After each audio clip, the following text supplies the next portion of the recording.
Olá, bem-vindo à GV News Entrevista, que hoje conversa com o presidente da Federação das Santas Casas e Hospitais Filantrópicos do Espírito Santo, Luiz Nivaldo da Silva. Senhor Nivaldo, obrigado por sua presença aqui no GV News Entrevista. O motivo dessa nossa conversa é saber como é que está a situação das Santas Casas, né? São hospitais filantrópicos que prestam um serviço importante para a população, né? Muita gente depende exclusivamente desses serviços para ter a sua atenção de saúde. E é sempre bom a gente saber como é que esses hospitais estão, porque acaba refletindo no cidadão quando eles vão mal, né? Acaba refletindo na qualidade do atendimento que a gente recebe. Como é que está a situação? A gente está vendo que os governos andam em crise, falando em falta de recursos, o governo federal, os governos estaduais. Como é que está a situação das Santas Casas aqui no Espírito Santo diante desse quadro? Primeiro, bom dia, obrigado pela oportunidade. Eu acho que nós temos que estar junto com a comunidade, né, dando informações. Os hospitais filantrópicos, Santas Casas, hospitais filantrópicos, eles representam um segmento em cada estado, né, tem uma federação que agrega os hospitais daquele estado. Nós temos 16 federações estaduais no Brasil. A nível de Brasil, nós temos 1.800 estabelecimentos. Atendemos mais de 51% do SUS do Brasil. Então, as Santas Casas, praticamente o SUS não é mais público, ele é filantrópico. Nós atendemos mais de 51% de todo atendimento de média e alta complexidade. Então, realmente é muito importante. O pessoal entende essa importância, mas não passa recurso suficiente para você bancar essa grande estrutura. Aqui no estado do Espírito Santo, nós temos 43 hospitais, né, distribuídos no estado, onde você tem 30 municípios do estado, nós temos apenas um hospital filantrópico. Você não tem um hospital público lá. A única unidade de saúde é um pequeno hospital filantrópico, é da comunidade. Qual a diferença? O pessoal fala, mas o filantrópico é público, ele está substituindo o Estado, ele é privado? Não. A característica jurídica é uma entidade privada sem fins lucrativos. Então, a constituição dela é formada pelos membros da própria comunidade e você tem o que a gente chama de provedoria ou presidência. E aí ele monta aquele grupo da comunidade que representa os segmentos sociais e vai ser desse grupo eleito um membro, que é o provedor ou presidente. Os hospitais evangélicos chamam de presidente, as Santas Casas chamam de provedor. O nome de presidente, provedor, inclusive, é antigo das Santas Casas, essa ideia. É prover recursos para a entidade. Esse é o objetivo. Então, ele seria uma parte da comunidade está representada na provedoria da entidade, né, para prover recursos para a entidade. No passado, não existia o Estado prestando serviço ao SUS. Eram as Santas Casas que faziam isso. Então você conseguia doações, você tem muitas Santas Casas que têm imóveis, você tem bens, que recebiam doação das comunidades, né? Foram construídas, né, muitas vezes com a doação das pessoas que entendiam, quer dizer, eu tenho que compartilhar os bens que eu consegui, né, junto com a minha comunidade. Então, isso é a origem das Santas Casas. Santas Casas, aqui, por exemplo, de Vitória, é a terceira Santa Casa mais antiga do Brasil, né? A Penha até questiona, fala, eu sou a segunda, né? Então, você tem São Paulo, Santos, né? E você tem Santa Casa da Bahia, né? Mas o que é importante, era um trabalho comunitário e continua sendo. Então, o que nós fazemos? A comunidade, então, define, cria uma entidade sem fins lucrativos, só que essa entidade, hoje, com o surgimento do SUS, da Previdência Social, antigamente era tudo junto, Previdência e Saúde. E na época o pessoal pediu, né, você deve lembrar isso do ministro, que ele falou assim, eu não sei se eu deixo morrer os velhinhos, que são os aposentados, ou o pessoal que procura os hospitais de saúde, porque Previdência e Assistência Social Saúde era junto. Aí separaram esses ministérios. Então hoje você tem separado Previdência, que também está quebrada, e Saúde, que também está quebrada, e infelizmente Segurança também. São os três, e Educação. Quer dizer, esses 4 pilares que fazem a estrutura de desenvolvimento da nossa sociedade, que deveriam ser os mais fortes, né? Para qualquer desenvolvimento econômico, você precisa desses 4 pilares. Então, realmente, estão fragilizados. Então, isso cria todo um transtorno. O que você tem? A Constituição prevê o seguinte. Primeiro, o recurso vem para o hospital próprio. Então, por exemplo, o hospital aqui do Estado do Espírito Santo, ele tem um hospital central, tem o Jaime Santos Neves, né? tem o Dório Silva, tem outros hospitais. Então, o recurso primeiro ele aplica no recurso próprio, no hospital próprio. Numa segunda etapa, preferencialmente pela Constituição, é no hospital filantrópico. Né? Quer dizer, depois que ele colocou no próprio recurso, depois que ele colocou no filantrópico, é que ele vai contratar do privado. Desde que esses dois não tenham condições de atender. Isso está na Constituição. Não é bem seguido a risca, mas é lei, né? Lei no Brasil é meio controverso. O que nós temos no Espírito Santo, então? Nós temos pequenos municípios com hospital filantrópico. E tem dois tipos de gestão. No passado era a gestão federal, a gente falava SUS universal, que é Sistema Único de Saúde. Só que para gerir o negócio do tamanho do Brasil, então se dividiu a gestão com... Poxa, desculpa.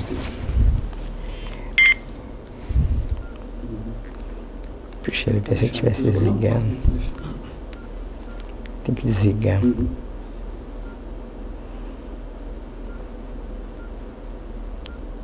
Você deixa normalmente com minha esposa. A gente pega daqui tranquilo.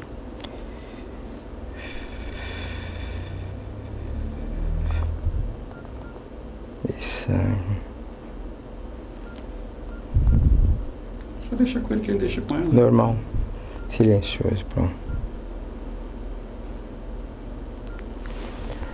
Desculpe. Eu vou retomar aqui, tá. Só vou retomar, deixa eu ajeitar aqui seu bolso, não fica... Só vou retomar.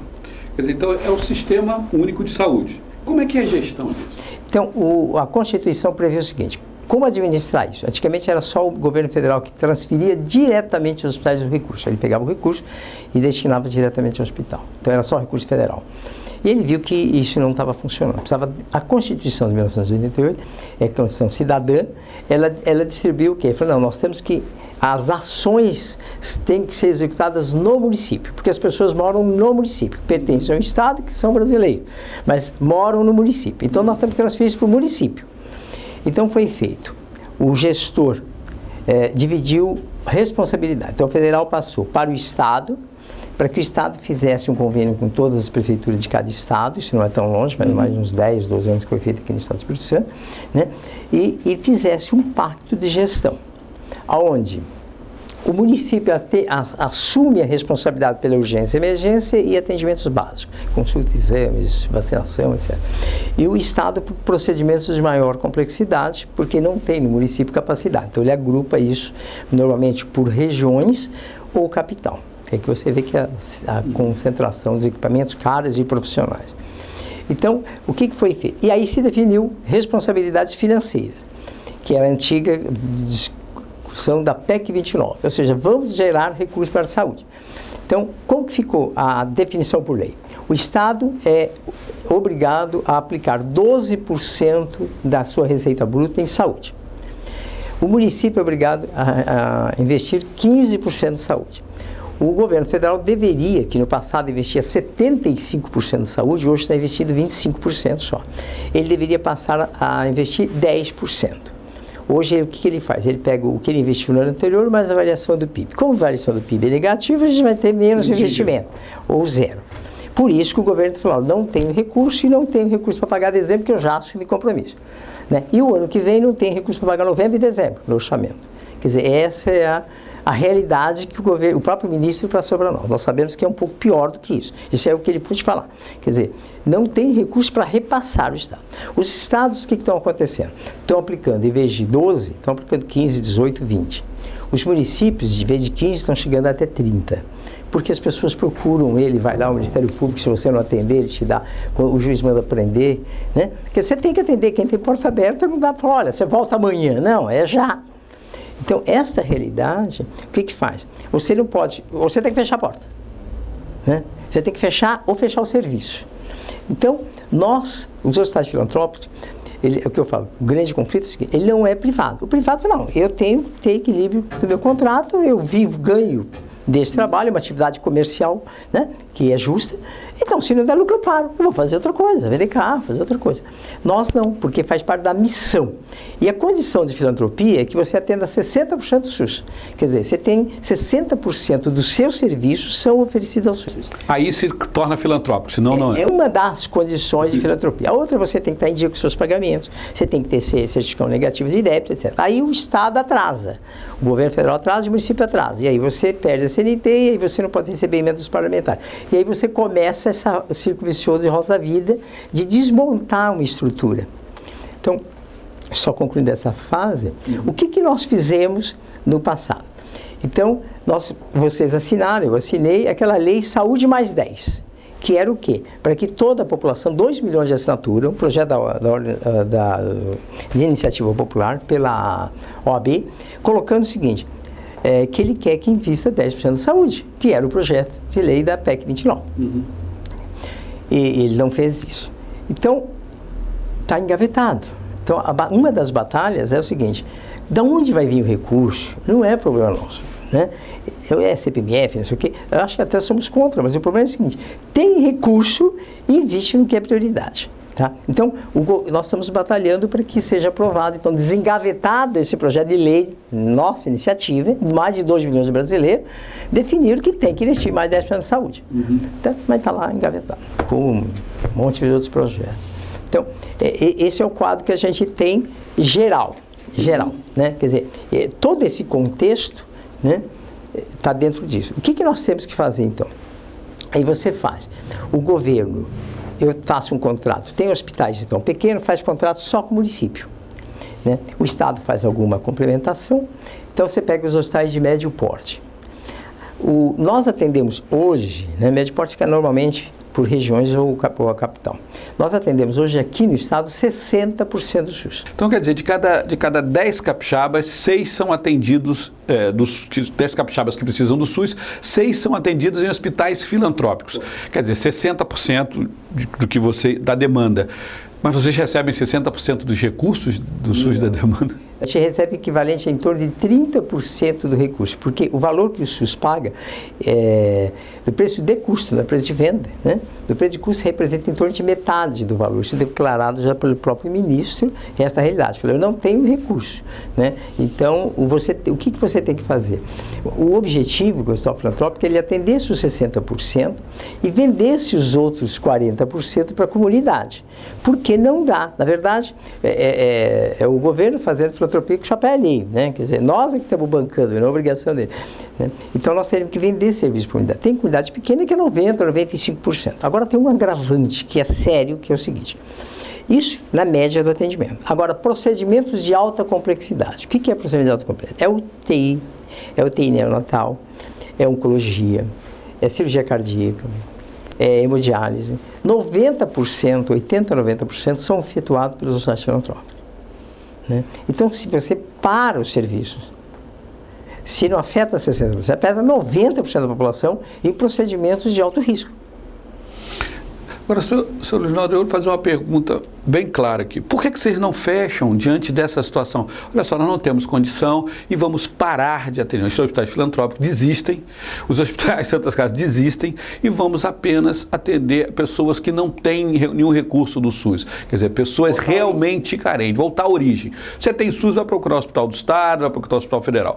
Eu só vou atender realmente as pessoas que são, entre aspas, não é essa a palavra, mas os miseráveis, digamos assim. Na verdade, é essa postura que a gente não pode ter. Primeiro que todos os brasileiros são iguais perante a lei. Por isso que a justiça, a gente questiona, por que o judiciário manda fazer alguma coisa? Fala, olha, é o seguinte, eu, juiz, falo assim, eu tenho que cumprir a lei. A minha função é só cumprir a lei. Se a lei está certa ou errada, não é problema meu. É legislativo, executivo que cuide disso. Eu cumpro a lei. Então, lá diz, ó, artigo 183, saúde é direito de todos e dever do Estado. Ponto. Né? Então, o juiz já cumpriu, não cumpriu. Então, cumpre, senão vai preso. Né? O secretário de saúde, que no passado foi preso, sim, porque ele não conseguiu comprar medicamento, importar. Quer dizer, então, cada um tenta resolver a sua parte. Então, nós não podemos, primeiro, isso seria reconhecer a nossa incompetência como gestores, né? E com a própria comunidade. Quer dizer, a comunidade falou, olha, nós vamos fechar, né? Você tem município que fecha. Agora, nós estamos fechando quando vence o barro, né? Que inunda tudo e se acaba fechando o rio, fechando isso, fechando cidades, né? Isso é a política da terra arrasada e não é a filosofia que se tem no Brasil, né? O brasileiro ele é expansivo, ele se envolve com a comunidade, ele ajuda, né? Ele muitas vezes morre para salvar o vizinho. Quer dizer, esse comprometimento é que os hospitais filantrópicos têm. Eles são a própria comunidade, né? Com um grupo de pessoas especializadas fazendo o seu trabalho, igual vocês, né? Que também devem passar por inúmeras dificuldades. Então, dá vontade de chutar o balde, não é problema meu. Mas peraí, é sim. Porque nós somos brasileiros. Se eu achar que sempre o problema é da presidente, não vai resolver nada. Se o problema é sempre do outro, porque é isso que a gente fala, não é problema do outro. Não é outro. Eu sou o outro para você, né? Então, nós temos que fazer a nossa parte. Então, é um compromisso. O que você faz? O privado parou, reduziu o serviço. Ele só faz serviço que é lucrativo. Não, por que eu vou fazer? Não é problema meu. Eu não tenho missão. Nós temos uma missão com a comunidade. Então, nós fazemos o seguinte, vamos reduzindo o serviço. Então, você fala assim, tem Santa Casa, tem 100 leitos, estão fechados. Claro, eu não tenho custeio, porque o governo te dá um pagamento de serviço que não cobre o custo. Então, eu vou diminuindo de 100, vou para 80, 60, 50, né? Aí depois você fala, olha, fechou aquela Santa Casa porque a prefeitura não ajuda, não sei o quê. Aqui, por exemplo, no estado, Cariacica tinha um hospital, uma fundação. O município não ajudava. Aí foi feito o estado, mais o município, fizeram um contrato de gestão, contrataram o Hospital Evangélico como organização social para administrar. E estão administrando. Mas aí coloca recurso. Sem recurso não dá para fazer o carro andar. Aí se você tem a mesma coisa, Santa Casa Cachoeira de Itapemirim, assumiu o Hospital de Itapemirim para administrar. Santa Casa de Cachoeiro também assumiu o Hospital de Castelo, que também quebrou, para administrá-lo. Quer dizer, o que você faz é o seguinte, você está envolvido numa região. Você, ao contrário, em vez de você reduzir, você tenta ajudar quem está fechando, né? Para evitar que feche, porque senão vai cair tudo no teu colo. Então, não é que não é problema meu, é sim, né? É um problema de todos. E saúde é principal, porque o pessoal fala assim, Luiz, se você, o que vai acontecer? Tá bom, você reduzir 50% dos partos, né? Não, teoricamente não vai acontecer nada, mas sua mãe, a hora que chegar lá para dar luz, eu falo, não, eu já atendi meus 50%. Não, mas é meu. Não, quando é o outro não tem problema. Quando é número, é que o médico fala, que chama equação perversa. Como é que eu posso escolher quem vai morrer? Sabe? É horrível isso. Quer dizer, eu tenho lá 100 pessoas para atender. Eu tenho capacidade de atender 20, 30, 40. Como que eu faço? Né? Alguém vai morrer. E é minha responsabilidade que eu não fiz. O cara vai, por que você não fez? Porque eu estava atendendo os outros 50. E aí o pessoal morre na maca, não sei o quê. Aí a reportagem vai fazer a crítica, mas não vai verificar a causa. Quer dizer, por que está acontecendo isso? Então nós fizemos um movimento em agosto, que foi chamado o seguinte, movimento de saúde, né? Saúde é meu direito e dever do Estado. E nós fizemos isso no Brasil inteiro, o Dia D municipal, até nós estamos aqui lá no Evangélico, todos os hospitais fizeram alguma coisa, houve muita participação dos municípios. Aí depois fizemos um dia no Estado, né? Foi lá na Assembleia Legislativa, o deputado Lelo Coimbra participou, o secretário de Saúde participou, o Ricardo Oliveira, pegamos vários outros deputados, a Luzia Toledo, teve vários deputados, né? Até peço desculpa estar esquecendo algum nome, tem uns 4, 5 deputados prestigiando o Hércules, né? Ele é da área de saúde, é da Comissão de Saúde. Ou seja, nós tínhamos lá uns 10 deputados participando desse evento, onde nós mostramos esses números, né? Que eu posso depois encaminhar para vocês. Mostrando a realidade qual é. De cada R$100 que eu recebo, né,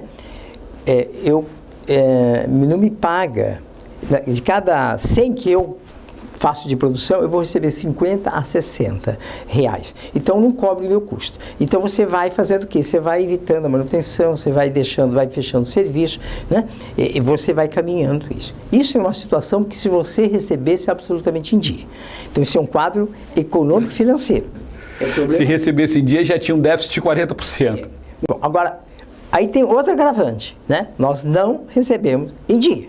O governo federal tem pago mais ou menos no final do ano ele fica sem dinheiro e vai pagar em dezembro, janeiro.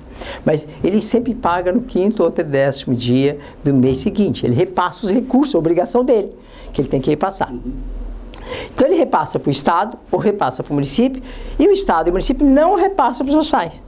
Porque vem verba assim, R$ 2.836,22 por Roberto. Está lá, especificado, é para ele, é aqueles 22 centavos, né?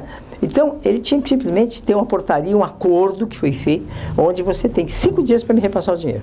A gente tem que ficar cobrando, maio que não recebemos, é junho, julho, agosto, setembro, outubro, novembro. E diante dessa crise aí deve estar pior ainda, porque os municípios estão quebrados, os estados estão quebrados. O que a gente tem feito é estar junto e trabalhando e tentando reduzir custo.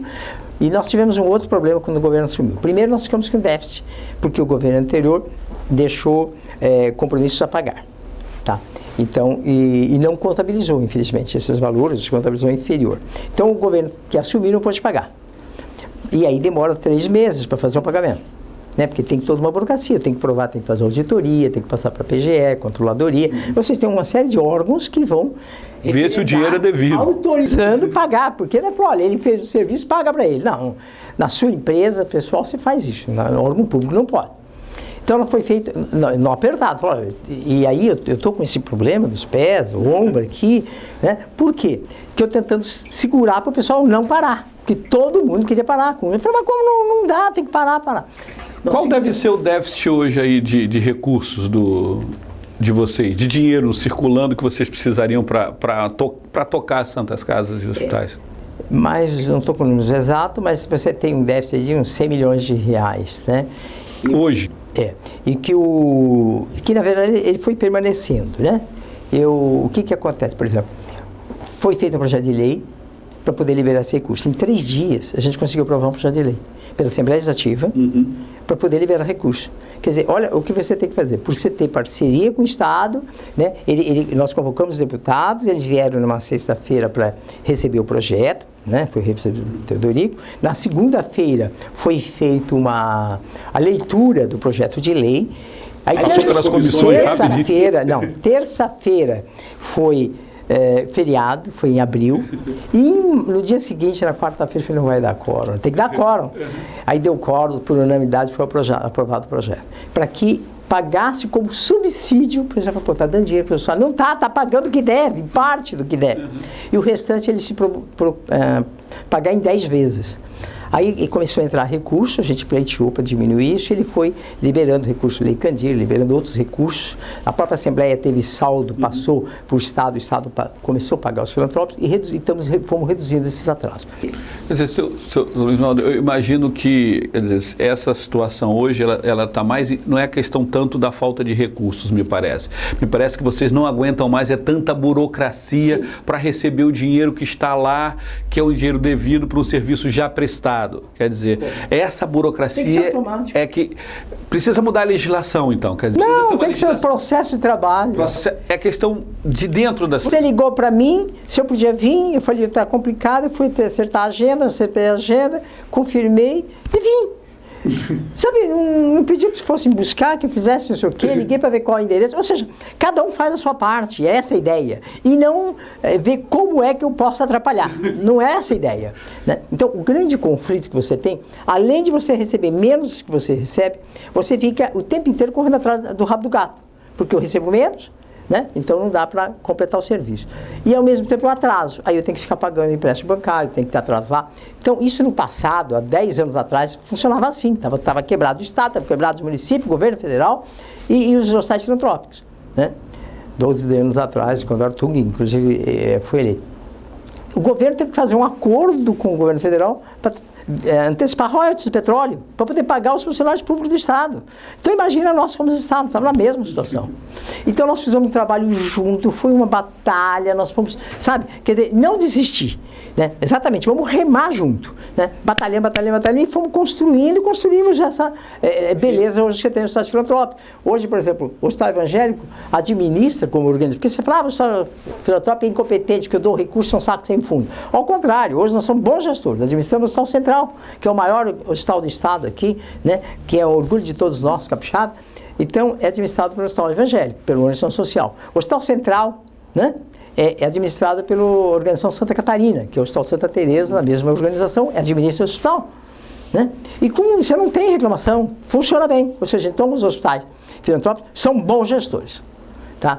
O SAMU é administrado pela Santa Casa, na parte de RH. né? E aí tem a centralização de vagas junto às ambulâncias. Aí o que acontece? Que a gente precisa desse trabalho junto com vocês, que envolver a comunidade, né? Os hospitais filantrópicos e os próprios hospitais públicos estão para atender a comunidade. 40%, o governo já colocou isso em outdoors no estado inteiro, as pessoas marcam consulta, marcam exame e não vão lá. Isso tem uma regulação que marca. Marcou ele, você, eu. Aí você não vai, eu só tenho para dar 3 dias, né? Mas ficou vazio. Aí eu não recebo, sou punido no hospital porque eu não fiz a cota. E ainda eu deixo de ter um incentivo pelo hospital. E as pessoas que falam, tem 3 meses na fila. Eu falo, mas eu fiquei 50% sem atender no mês. Mas eu não posso ir lá e falar, vem cá para ser atendido. Não, tem um central de regulação que faz isso. Então, ou seja, é um problema integrado, é igual um navio. Quer dizer, tudo tem que estar funcionando. Se um pedacinho, a máquina lá estoura, vai afundar todo mundo. Então, o grande problema que eu tentei segurar, né, é que nós não parássemos. Porque o que estava é o Titanic, que é só um pedacinho do casco que rompeu, né? Mas vai o navio inteiro para baixo, não dá para você. Se uma das engrenagens parar, trava toda. Então eu não podia parar. Se eu atendesse 10%, tá tudo bem, 10% é fácil, o cara manda para outra, né? Mas é uma estrutura gigantesca. Você é a maior área de serviço na área de saúde. O primeiro que eu estava, a empresa mais difícil de ser administrada. Mais difícil. Por quê? Ele é multiprofissional. Você tem pessoa de tecnologia, de informação, você tem engenheiro, você tem eletricista, você tem administrador, você tem médico de N especialidades, você tem cirurgião, ou seja, você tem todo um elenco multiprofissional. E outra coisa, funciona 24 horas, porque são 3 turnos de trabalho. Então você fala, por que naquela cidadinha pequena você não abre tal serviço? Porque não tem recurso humano e técnico para fazer isso, não adianta abrir, né? O serviço. Então, a área de saúde é muito complexa, porque você cuida da vida da pessoa. Eu não posso ficar escolhendo quem vai morrer. E vocês são a favor da CPMF ou contra a CPMF? Contra. Né? Não tem, eu acho que, tipo assim, nós não administramos recursos, nós administramos saúde. Quem administra recursos é banco, é economista, etc. O que nós precisamos é que nos pague em dia o serviço que nós prestamos, como manda a lei. Que a lei diz que você não pode contratar nenhum serviço abaixo do seu custo, né? E nós estamos pleiteando isso. Aquele movimento que a gente fez de saúde é meu direito e dever do governo, né? O que aconteceu? Fizemos então o dia municipal, depois fizemos o dia estadual no Brasil inteiro e dia nacional em Brasília. Entregamos carta para Dilma, para todo mundo lá. Aí, e para os senadores se sensibilizaram porque eles não conheciam a realidade. Marcaram uma sessão específica, temática, só para os hospitais filantrópicos. Infelizmente eu não podia por causa desse problema aqui. Foi os de outros hospitais nossos aqui. O que acabou acontecendo? Sensibilizou e aí os senadores começaram a nos apoiar também, porque a Câmara dos Deputados Federal já apoia muito. Nós temos uma frente de apoio em Santas Casas, que é coordenada pelo deputado Antônio Brito, Peronde, que é do PMDB do Rio Grande do Sul, e isso funciona, né? Então, e aí o Senado agora, o que está fazendo? Nós temos pleitos que fizeram, mas fizeram mal feito e não pode ser usado. Quais são? Nós temos prejuízos e estamos endividados. E com endividado eu não tenho CND. O que nós pedimos? Que fosse reaberto, chama ProSUS, é um programa de financiamento do SUS. Como o governo assumiu que realmente nós temos lá 26 bilhões de déficit a nível nacional, ele falou, tá bom, então eu vou abrir linha de crédito, linha de parcelamento de débito, tipo o Refis, onde você vai manter o compromisso em dia, daqui para frente, e uma parte, e no futuro eu te quito a última parcela. Igual ao financiamento imobiliário. Você paga a de hoje... Primeira e a última, e vai juntando até você... Mas se você parar, você fica com o débito. E ele me dá uma certidão temporária, né, de negativo. Para poder receber mais recursos. E poder ter...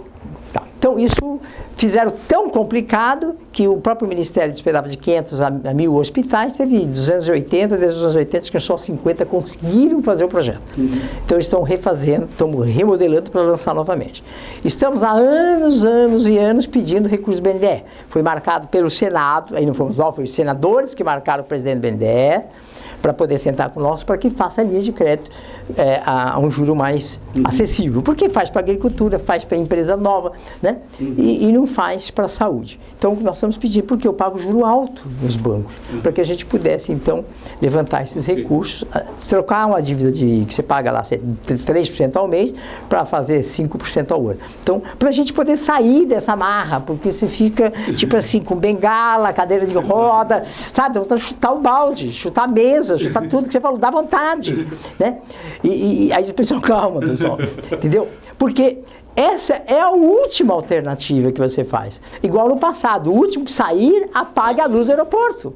Porque não vamos gastar dinheiro nosso, tá certo? É essa que nós não queremos que aconteça. Não é sair, é para ficar e para lutar, né? E como eu assumi essa briga, né? Então eu tenho uma grande parceria com o governo do Estado nos apoia, os deputados nos apoiam, nos apoiaram com esse projeto de lei, nós fizemos uma cerimônia no Palácio para agradecer esse evento, ou seja, é todo um trabalho de você acreditar. Você acreditou que eu pudesse vir aqui. Sim. Se você não acreditasse, eu não estaria aqui. Claro. Sr. Nivaldo, eu queria realmente agradecer a sua vinda aqui, a sua disponibilidade. Sei que é um assunto angustiante, que é uma coisa, uma briga praticamente de uma vida, né? Séculos já. Para poder manter o atendimento ao cidadão, que é o mais necessitado, né, é a ostra nesse choque do rochedo com o mar, não é? E eu convido o senhor para voltar outras vezes para a gente continuar essa conversa, para a gente manter o cidadão informado dessa luta em prol dele, na verdade, né? Toda essa luta é para que ele não fique sem o atendimento que ele tanto precisa. Não é isso? Agradeço o senhor aqui. Espero que todas essas coisas do BNDES, do governo, do Refis, finalmente saiam para que a gente tenha as portas cada vez mais abertas nas Santas Casas e dos hospitais filantrópicos. Estamos apostando e trabalhando nisso. Sonho que se sonha só é só sonho. Sonho que se sonha junto se torna realidade. Isso. E é isso que a gente está tentando fazer. Tá ok, obrigado mais uma vez. Eu que agradeço, obrigado. Obrigado por assistir GV News Entrevista. A gente volta daqui a pouco com uma nova notícia. GV News, porque informação é coisa séria.